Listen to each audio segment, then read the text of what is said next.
right, man. So, hey, thanks for coming by, dude. I've been trying to get you guys on the show forever. Of course. Yeah, man. Welcome to the Distorted Dialogue podcast. Today we got Cade Baldwin, the badass drummer from the Tulsa, Oklahoma band She Hates Me Not. How old are you, Cade? I'm 20. How are you? Yes. Oh man, I thought you guys were teenagers still. Well, I'm the old one of the group. That's cool, man. Yeah. That's cool. Dude, I'm really impressed at your sound for as young as you are, like the writing skills and just the amount of ground that you've made compared to like adult bands. Like your stuff is great, man. Well, how did you guys even become a band? Well, first off, I want to say thank you. Yeah, man. So how did we become a band? So we've known each other for a while. Um, I kind of met Jet and Nico at the place we all took lessons together. I took drum lessons, took guitar lessons, Okay. and they had this kind of summer camp program thing that they did every year called Summer Jam. It's at this place called Oklahoma Music Academy. Super cool place. Cannot recommend them enough. Everyone on staff there is incredibly professional and they're really good at what they do. Um, but they would take all their students and make bands with all the students, and in total there was like 10, 15 different bands. And then at the end, so throughout summer you would practice one time a week, and then at the end of the summer you would perform at it was Cade's Ballroom in Tulsa, which is super historic venue over here. So it's a super cool thing, and they did it every year. So even if you weren't in the same band as other people, you would still get to know each other because you all went to the same place. Yeah. Me and Jet did our first summer jam the exact same year. Different bands, but same year. So we got to meet each other and all that. And it was super cool. Um, then they tried something. It was during the school year as opposed to the summer, and it was a lot smaller scale. But both of us did that again. So I ran into him again at that performance and got to know him a little bit better. He stole my drumstick right before I was going to go on, so I was kind of freaking out. The Uh, pranks. just if you know him, it's right up his alley. He loves messing around with people. It's really funny. Don't Uh, all boys at your age? yeah, pretty Yeah. much. Yeah. Uh, and then after that one, Jet formed She Hates Me Not, and it had completely different members. But at that period of time, it was pretty much strictly a cover band Okay. because at that age, Jet was, I think it was 14, Oh maybe man. 15. No, yeah, he was 14. And so when you're starting out, you don't really know how to write music. You're Right. just, I know these songs. I like these songs. I want to learn them. I want to play them for people. Because at that age, getting on a stage in itself is a cool thing. And you're not even thinking about writing music. So then after some time with kind of being a cover band passed, they eventually got Nico in the band. And then they called me after they started wanting to get into the writing of, originals. So they knew me because of Oklahoma Music Academy. So they called me and they're like, "Hey, we're thinking about, making this a little bit more of a real deal thing."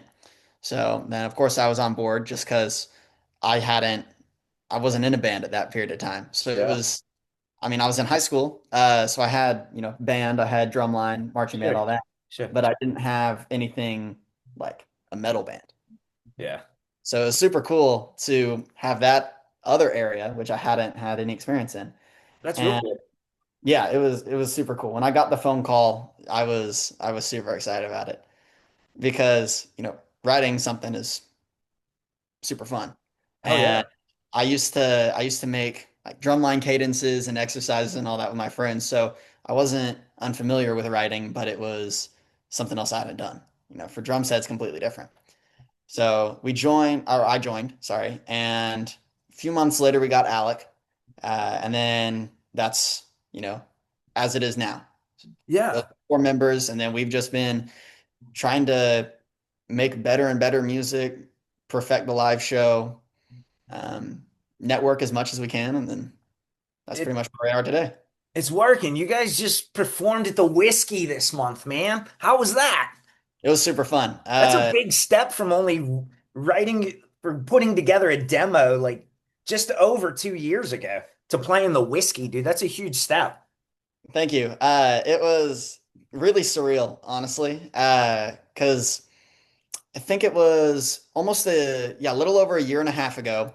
I was in Los Angeles for the Tournament of Roses parade in Pasadena.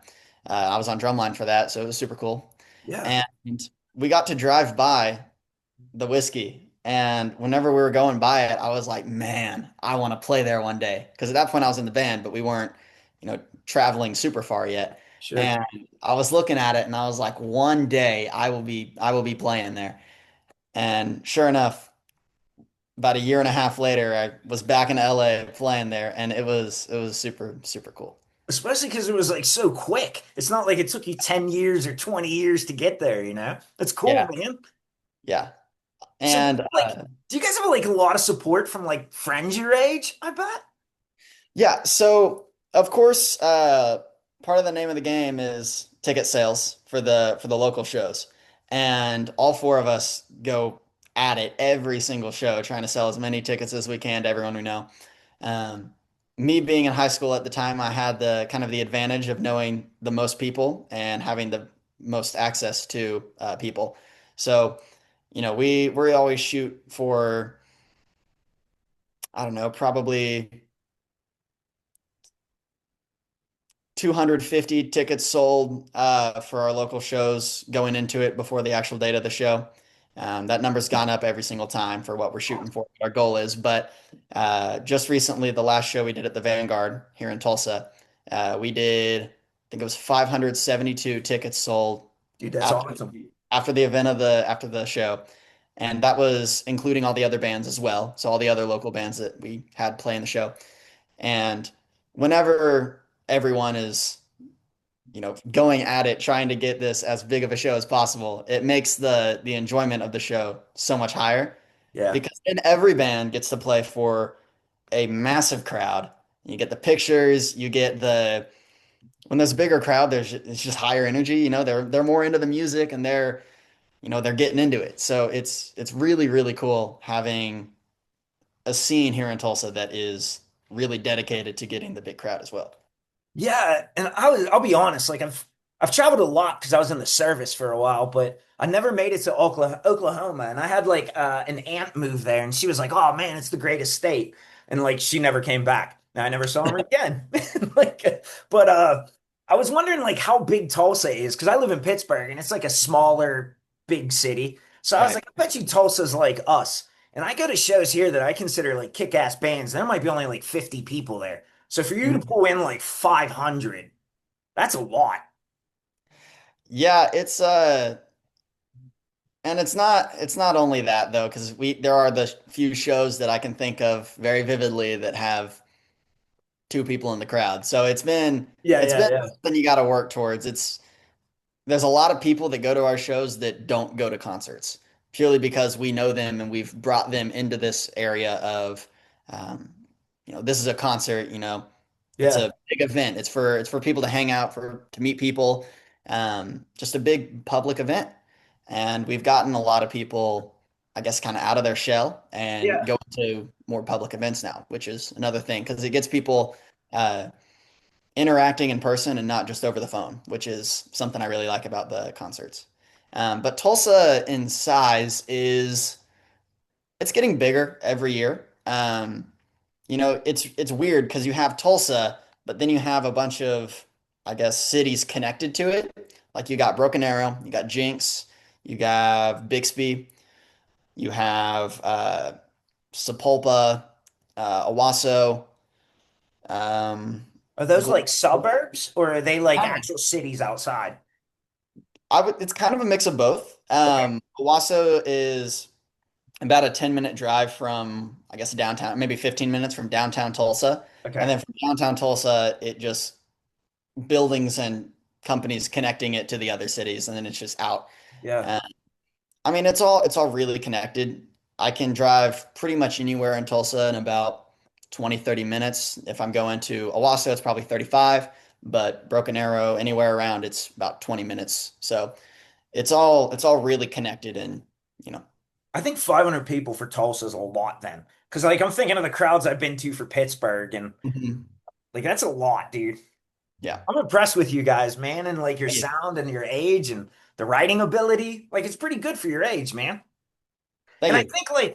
I think too, like I was just thinking, because you said so many things, like right before this, I was eating dinner maybe like a half hour ago, and I was watching this thing on like CBS about like kids having problems like in high school, like with phones and communicating, and how like some schools now are banning it because they're finding that kids don't interact or like teenagers, even young adults don't interact as they used to. And so like I thought about that. So I wonder, like, if you bringing people out to concerts are there more for the social experience? Because, like, I was just talking to my daughter a couple days ago. She's 14, and she was telling, like, I was thinking, like, there's nowhere for kids to hang out anymore that's like not drug free and Right. sketchy, you know? Yeah. So I think it's cool that you guys have something like that, and like you're helping to incorporate your community into that. It's only going to make you have more fans later on in life, too. Mhm.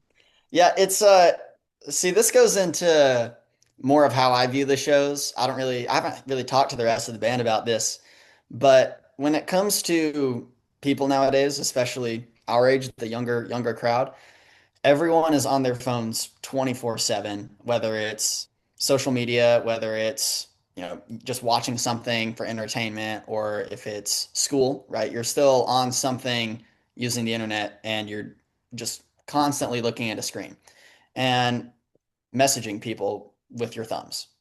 And that will over time make your communicative abilities go down just because you're not using them. Um, so whenever you have something like a concert, it's really cool because we get to bring people back into the social element with real people in person, right? And it I know I bring a lot of people to the shows that I know are single, and I will kind of try to hook them up with each other beforehand. Like if it's before the show, like before I go on, I'll run through the crowd. I'll say what's up to this person, say hey to this person. I'll be like, oh, have you guys met? Blah blah blah, and Yeah. try and connect them. And it makes our shows, it connects people. Yeah. And even if I'm not directly introducing people, I could be on stage and they could be right next to each other. Something could happen at the show, and then that strikes a conversation. Then they meet Yeah. people. So even if it's, I guess, directly or indirectly, we're all four of us, the band members, are still connecting people, and bringing the in-person, human to human, face-to-face interaction back, Yeah. I guess. But I guess you're doing it in kind of like an extreme, like colorful way because Mhm. it's not like you're kind of like dipping your toes in the social environment in the Right. thrash pit, you know? Yeah. Like it's not for the weak at heart. But I think dude, I think it's really cool. And like, as I'm getting older, my kids are out all night. So like, I spend all night editing video, like, all the shit I do. So then like it's really nice when I have that time away and I can like yesterday I was just listening to music out in the yard cutting grass and it felt so good to be like not looking at a screen. Yeah. But then like I was thinking like when you guys are like hyping up for ticket sales, that has to bring like a lot of energy and anticipation to make you even more excited to hit that stage because you're hyping yourself up while you're hyping other people up too. Yeah, you have yeah, you have no idea, man. It's super cool. Whenever the week leading up to a show has got to be the slowest week of my life every single time. Because Yeah. every time we try to one up ourselves, especially when it comes to the local shows, because we don't want it to be something that someone's already seen. Yeah. Every time we're adding something new element, whether it's something with the equipment, like a stage prop, lighting, we don't have pyrotechnics, but eventually, it'll get to the point where we add fire, and just all the different elements of a show. Like what can we do to one up ourselves even more and keep it growing? Yeah. And so you have that part that is super exciting because you're ready to unveil this new element. And I know Jet goes crazy with the arts and crafts stuff. We had this one show where we did like a bunch of toxic waste barrels and they're bubbling over. So we used spray foam and painted it and stuff, and they're glow in the dark. And then just this last time, we took these giant pieces of foam and then cut like these gravestone head things out of them and then stuck them behind the cab. So that was something cool we were excited about. Yeah. So we're always trying to do something different. So that's part of it, that just the anticipation. But But then I think we it'll keep it also, growing too. yeah, yeah, exactly. Yeah. But we also are always, hand delivering the tickets, and we don't say, very rare occasion I say, all right, I'll leave them at the door. That's unless I just can't drive to them, because I know a few people out in Muskogee, Oklahoma City, and they drive in to watch our shows. So in cases like that, I kind of have to leave them at the door. Yeah. But if they're, 40 minutes away, I'll try to drive, put them in their mailbox, deliver them in their hand, just add that extra element of personalization, Yeah. because we are very appreciative of everyone that comes to the shows, because if it wasn't for all of them, then we wouldn't really have a show to put on. Yeah. And it's really hard to give back. And I feel like handing them the ticket and like making time out of my day to do that is a way of giving back and showing my appreciation. Yeah. Just because if I wanted to, I could just throw the names at the door. But taking the time to drive to them at their house, at their work, wherever, and give them the ticket, it's also cool because I get to talk to them. I Yeah. get to see how they're feeling about the show. I get feedback from past shows. I get to, if I don't know them, I get to meet them, kind of interact with them a little bit. And then when they come to the show, it's not like they're just seeing some random person they don't know. Yeah. I've met them at this point. So at the show, I'll go up to them, I'll say, hey, talk to them and get them excited about it. Even if they're kind of weirded out because it's a new place, a bunch of people that you don't know. If I come out of nowhere and I, let them know that it's kind of okay, and it's cool, then they get excited as well. Yeah, I think like with heavy metal, especially thrash and death and extreme, I'm sure a lot of people are like, oh, these big satanic evil.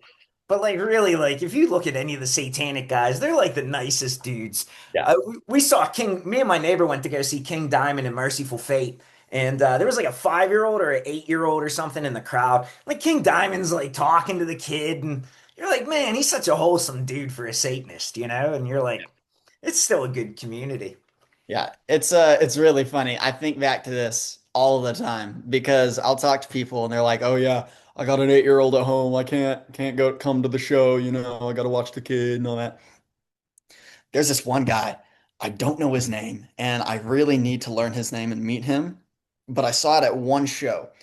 It wasn't one of our shows. It was just some local show at the Vanguard, and this guy brought his 8-year-old son or something like that. And he had these giant headphones on just to, protect the ears. But at one point, he was going like this.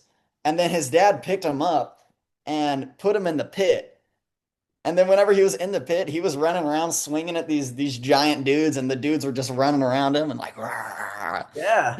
Weren't like actually moshing, but that right there, that experience for that kid, I mean, just imagine what that did. Yeah, dude, and you just got a new fan. You know what I Yeah, mean? And like that kid's probably gonna like metal for the rest of his life. his entire life. Exactly.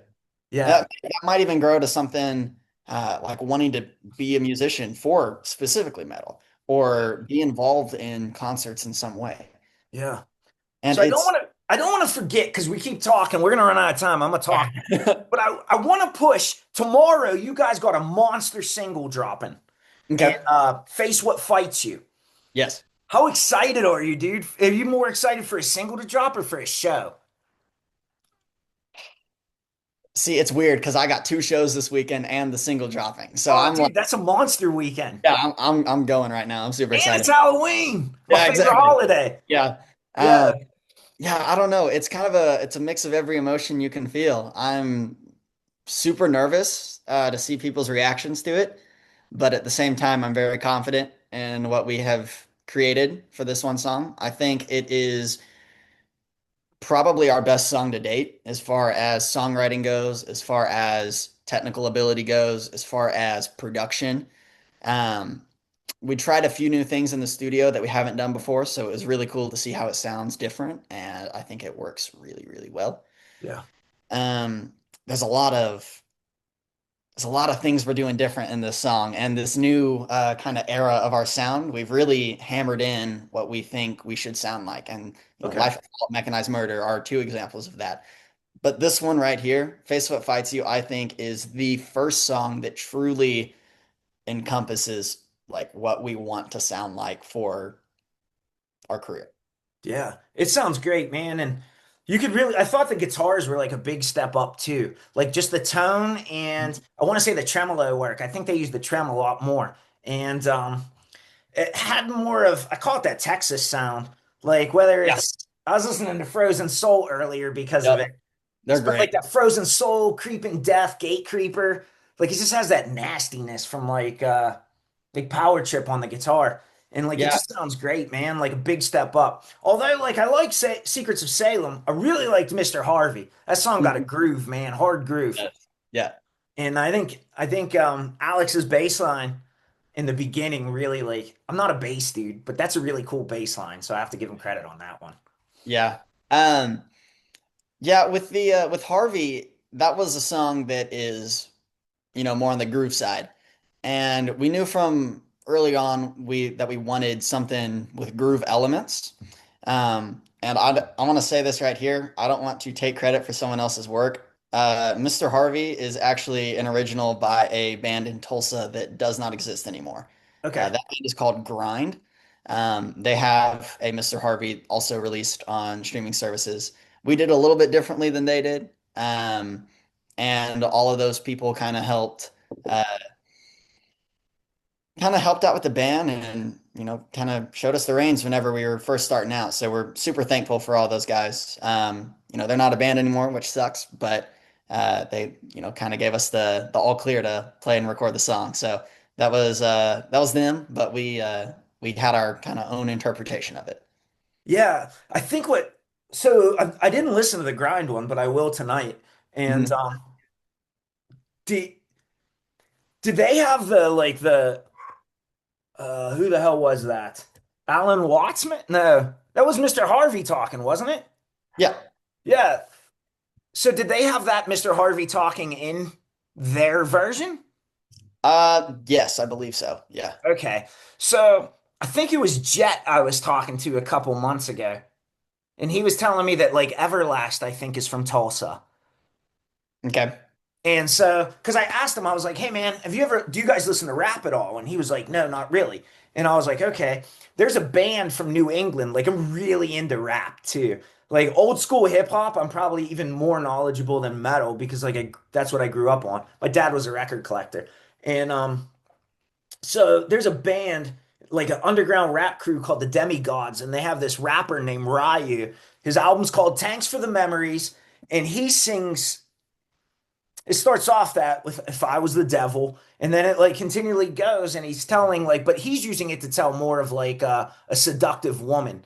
But like, I really liked his version of the song, and so like when I heard your version of Mr. Harvey, like maybe 5, 6 years later, I was like, oh shit, like I'm already into this. You know what I mean? So it was like almost like a really easy crossover, and like that's why that song I think grabbed me immediately was just that little excerpt from Mr. Harvey, and it's a good message. And that's another thing. I was like, where are these dudes coming up with these messages like at 20? So it took me back, and I remember like what I was writing. I used to write like papers and shit. And I remember like what I was writing. I was like, oh man, they're right on point for their age. Like, dude, this stuff's gonna be great in like the next year. Yeah, well, if I as far as lyrically, that's all Jet Fleeman. Uh Okay. Now he comes up with all of it. But if there's something we don't like, we'll obviously say it and then he'll probably change it or Yeah. he'll restart completely. But everything lyrically kind of comes from Jet. We'll talk about sometimes we've talked about kind of what we want the overall idea of the song to be. And then he'll go down his creative rabbit hole, lock himself in his room for, forever. And then he'll come out and he's got an entire notebook full of Yeah. lyrics. But that's pretty much all coming from him, for the most part. Of course, the way he sings it and all that, we kind of have not a whole lot of input, but we like to write around lyrics as well, as opposed to having the music and then the lyrics are just on top of it. Yeah.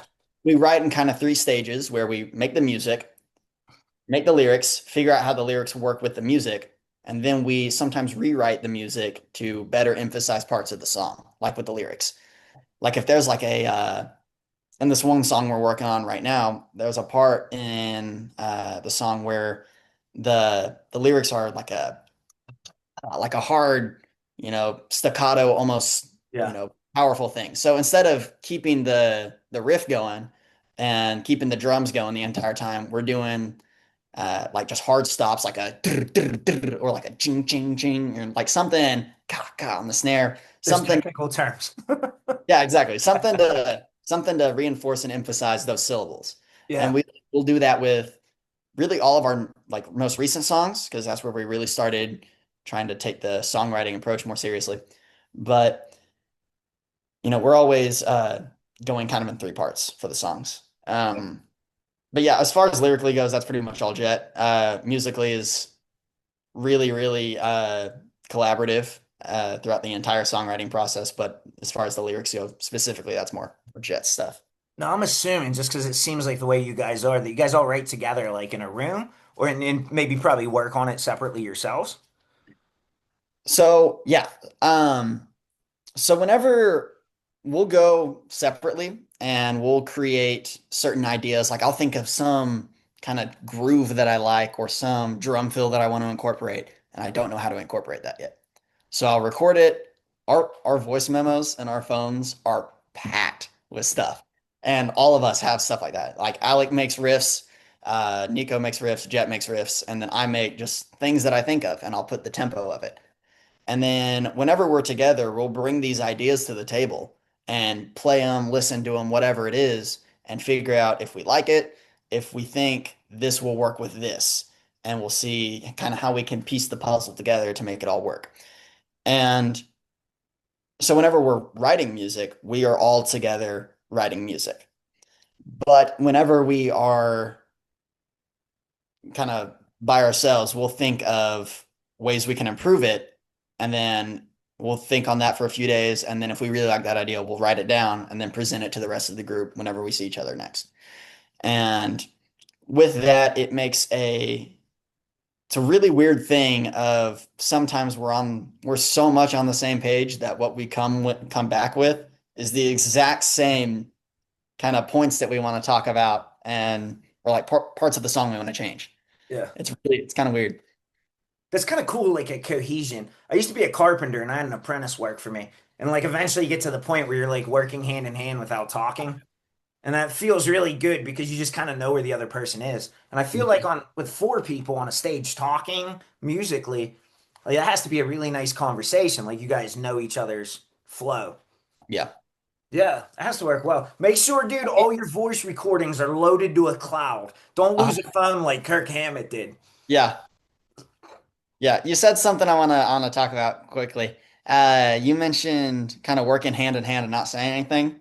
Yeah, And you're like talking about like just the flow and you know what the other person's gonna do. It's so weird going to a live show setting and I think about when I'm on stage, right? Like just in that brief section I thought about it, I was like, that's so crazy you say that because I have that exact same thought every single show. And whether someone is standing on one point of the stage or and like if I'm thinking about Jet, right? If he's standing towards the front of the stage or he's standing closer back to me, I know exactly what he's going to do next based off of that. Whether that's a little like a move he does with his guitar or if he'll turn around and like kind of acknowledge me or something, like I can kind of tell where everyone's going in the moment. And then yeah, from there, you can do some really funny stuff just between each other on stage that people in the crowd might not notice. Like me and Jet, if he'll ever come up to me, we'll start making faces at each other.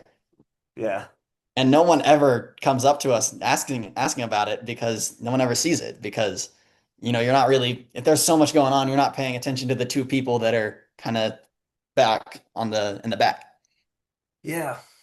It's funny. I'll start having conversations with the other ones while I'm on stage. Like I'll be playing and I'll just start mouthing words to my bandmates and stuff. It's really funny. Yeah. Uh, and then no one ever seems to notice. I just put up a video, a podcast. It's on Spotify, Apple, and iHeart if you guys want to check out the distorted dialogue.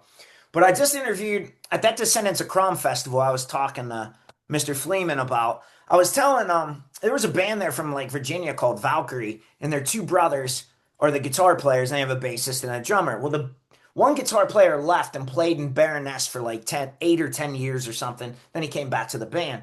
Well, he was playing like they were playing Friday night at the show, and the two brothers, you could see like the way they were like positioned. Like you could just see bands have choreography, like how they move. And I get it because it's a small stage. But these two dudes were like, it was literally looked like they were having like a band practice on stage of the most fun they've ever had. And you could just see the two brothers like for that one moment in time where like in complete unison just riffing off each other, and it was for somebody like me who is so passionate about metal, like it was like such a good energy and feeling. And then like the rest of the crowd, you look over and they're like, you're like, "Ugh, what are you doing, man, Yeah. you're missing this." But yeah, like I think it's really cool when the bands have that kind of like energy and familiarity. It like transfers the energy, to the crowd. Made a really good show. Yeah, But I we did. think I think at your age too, though, like you guys are like more social and like more into those kind of cues. And maybe like you guys, I think, learn faster. Like I'm trying to learn this block of wood over here. And like I suck. I've been playing 2 years and like it's challenging because I realize like I'm old now and like learning's hard. So I think it's really cool what you guys are doing, man. Thank you. Yeah. With music, that's like just one of those things you just gotta kind of keep with it. The worst part is that you'll not feel like you're progressing at all until like 3 months down the line. You're like, oh wait, I can do this now. Yeah. You don't notice your improvements because it's so small and it just builds over time. And that's probably the worst part about music because there's no instant gratification at all. It's very, very tedious and takes a while, but it's the most rewarding thing ever. When I was younger and in the Marines, I used to just drink old E840s and play Tony Hawk Pro Skater till like 4 in the morning. And so like I was like, oh, that's great. So I quit drinking and all my other vices. Now like the only thing that gets me excited is like metal riffs. And so like I sit and play every night. And so like maybe like 6 months or 9 months down the road, you'll be like, oh, I guess I am getting a little better. This song isn't as hard.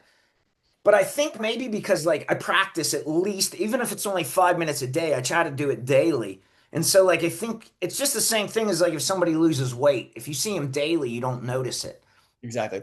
So I like have to keep conscientiously reminding myself, like just keep doing it. But I get that same excitement from like the video game feel. I'm Yeah. old, man. I'm old. That's another thing with music, and you keep doing this because guitar. And something that no one really thinks about is the actual muscles inside the finger. Because if you're playing every day, then you're constantly using the muscles inside the fingers to do the different chords and all that. I'm not a guitar player, so Yeah, yeah. ignore whatever It's chord I. probably still better than me. But if you don't do that, let's say you take a week off, the muscle development and your fingers are going to go down because you're not using them. Yeah. If you keep with it, then it's just building and building. So that's another thing to think about when it comes to as far as like the technique goes with music. Yeah. So like I sat down, I just might have logged into this maybe 5 minutes before you did. And I always keep them out just because it's easy to grab. So I just picked it up and was strumming. And I was like, man, I haven't played and I was practicing a little bit last couple days. But like I've been had so much footage to go through and edit and Yeah, like I haven't been playing as much as I have. And I could see like my skills diminish, like even just after a couple days. yeah, So I think I'm calling off like a couple days next week and just playing guitar all day. It's what I do.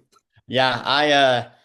It's weird. I'll notice things with my drumming. If I don't work on, like, even if I'm still playing, but I'm just working on something different. Yeah. If I don't touch like this one technique for a week, I just magically can't do it anymore. Okay. Yeah, and it's probably the most annoying part because I try to do so many different parts of drumming and not just metal, right? There's so many different areas that I use inside of our songs. Like I play a lot of Latin stuff, and I really try to take as much of a rudimental drumming approach as I can, which is not really common with metal, but if I keep up my chops on that, then I can transfer it to metal, and it really works seamlessly, which is kind of interesting. But if I don't work on it for a while and I'm strictly doing just basic, not basic, but like metal stuff, then all my skill level on this starts going down. And then I go back to doing it. And I'm like, whoa, why can't I do what I could do up here? It's weird. I'm gonna send you a band I interviewed. I haven't put the interview up yet. They're called Aspherium from Norway, and they're like a melodic death metal band. But PR asked me to interview another band, so I interviewed them, and then we started talking, so I interviewed this band. But they incorporate a lot of Latin grooves and like flamenco in the melodic death metal. It's like progressive type. It's really good because like sometimes when you do that shit, it just doesn't pull it off right. It sounds generic and shitty. But I'll send it over to you. Well, hey, we got 3 minutes left, and then I gotta hang up. So I want to make sure, where does everybody go to get Face What You Fight at? Okay, so to get Face What Fights You, you can look on Apple Music, you can look on Spotify. Those are kind of the main two, but if you use any other streaming platforms, we are releasing it on that as well.